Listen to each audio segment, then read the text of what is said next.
Day 2 ng journey ni Nanay Joy ng kanyang pregnancy journey kay Primo Gabriel. Hindi ito isang simpleng araw dahil ngayong araw na ito, August 3, 2025, ay 5th wedding anniversary naming ni Nanay Joy. At natanggap naming ang pinakamagandang regalo sa aming espesyal na araw. Unang misyon, ayusin lahat ng dokumento at bayarin sa clinic. Matapos masettle lahat, dumating na si Wawa Juliet para sunduin kami. Tuwang-tuwa si Wawa sa bagong karagdagan sa Team Bizcocho.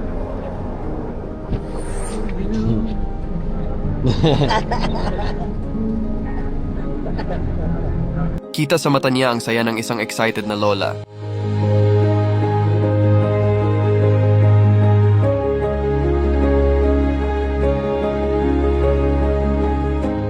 Diretso kami kina Mamila. Doon muna kasi namin inihabilin si Kuya Uno Miguel. At ito na ang moment na matagal naming hinihintay. Si Uno, ano? Ang unang pagkikita ni Kuya Uno at ng baby brother niya. Nag-iit ka. Look, look. It's Primo. It's Primo. Look. Primo, sino siya? Si Baby Primo. Primo. Sarap sa pakiramdam na magkakasama lahat ng mahal naming sa buhay.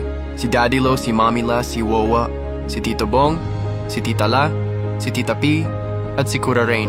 Lahat sila ay excited na sumalubong kay Primo, pero kailangan din magpahinga ni Nanay Joy.